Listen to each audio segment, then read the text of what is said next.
green flag indicates that the grid is clear. We're set for more Supercars action. Can Will Davison win for the first time since 2016 at Bathurst? He gets away reasonably well. There's not much in it. They're very, very equal. Can he stay there? We know Van Gisbergen's aggressive. He's marched him across. He's moved him across and he's got there. Van Gisbergen takes the lead. 4 abreast. And Wingard, can he get around there? He stays on board. Well done. Oh, 3 wide. Wingcup trying to get around the outside. Winterbottom. He lost the rear in the mid-corner. That's backed them right up. Both the shell cars took advantage of that. It looked like it was going to be Wingcup and Winterbottom, second and third. How aggressive was that Wingcup move right round the outside? 3 wide on the outside of Winterbottom.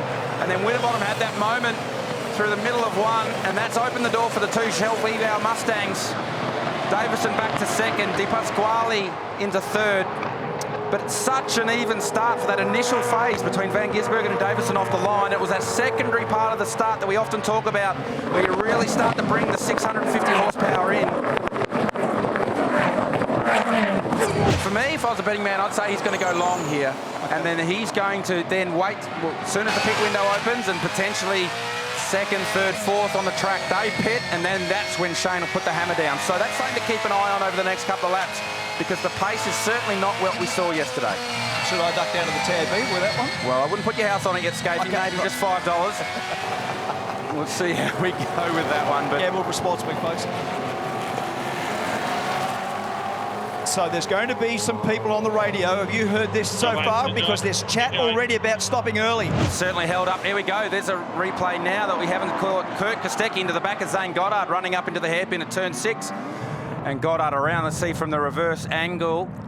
Kostecki trying to get up the inside and doesn't get it done, and just straight into the rear bumper of Zane Goddard. Craig Baird, our driving standards observer, will have a look at that one. He's got all the angles to cover it off. So and there we go again. We've seen this yesterday on Shane Van Gisbergen's car. Exact same problem on the exact same wheel, but they get it done a bit quicker. Drama with the left rear wheel nut on Kostecki's car, and he's on his way from Matt Stone Racing.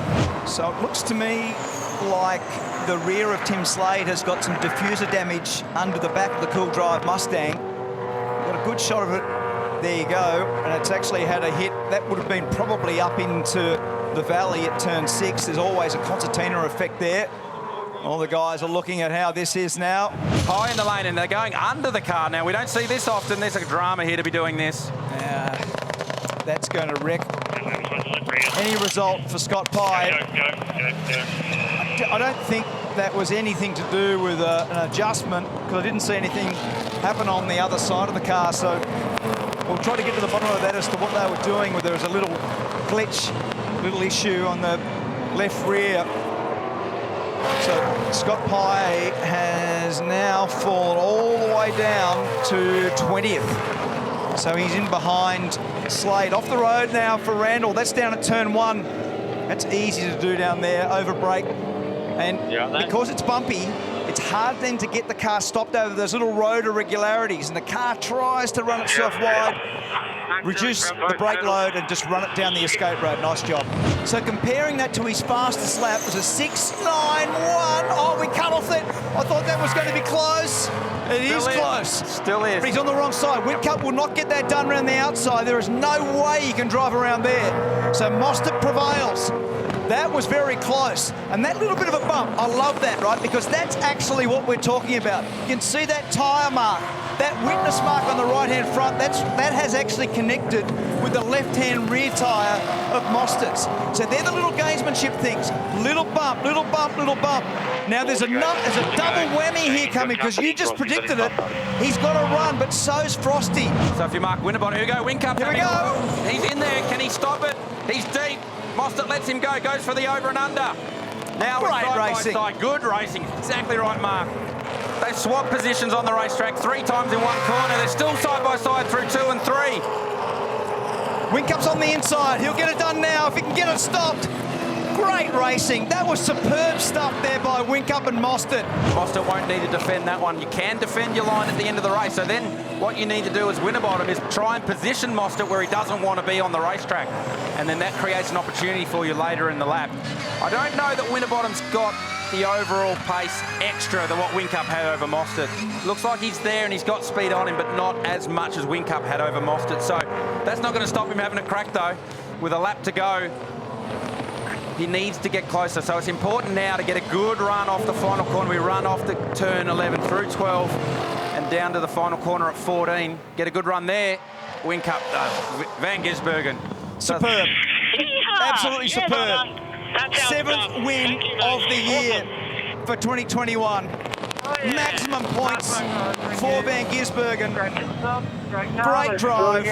Will Davison, Jamie Whincup make up the 2 extra spots. Roland Dane there with all the guys. Wes McDougall, Jess Dane. See all the lads really enjoying what has been a resurgent performance by Van Gisbergen. Van Gisbergen coming into this had only had 2 wins. We spoke about them. He won in 2011. He won in 2016. Basically 2 wins across 10 years. So superb job by Van Gisbergen and all of the team. And they will, from yesterday's terrible pit stop, they will be elated with that performance, because that was a ripper pit stop and it was a beautiful in-lap by Van Gisbergen too, Garth. Yeah, certainly was. They managed that race. He managed that race beautifully. I don't think he showed his true speed at the start. He's great at playing poker. I'm not sure you want to be on the poker table with him, because he's very, very good at holding his hand back and only showing it when he needs to. And he went out to win by 1.5 seconds over Will Davison. A great result for him after a poor day at the races yesterday. He'll start from pole later today. Jamie Whincup, we saw that fantastic battle with Chaz Mostert for 3rd and 4th. Mark Winterbottom, top 5. Shane Van Gisbergen goes on to win his 47th Supercars race. And that is a big statement in this year's championship, because we were worried that there was a slight slump and a place that hasn't been, from a history perspective, as nice to him as some of the other venues that he's been so dominant.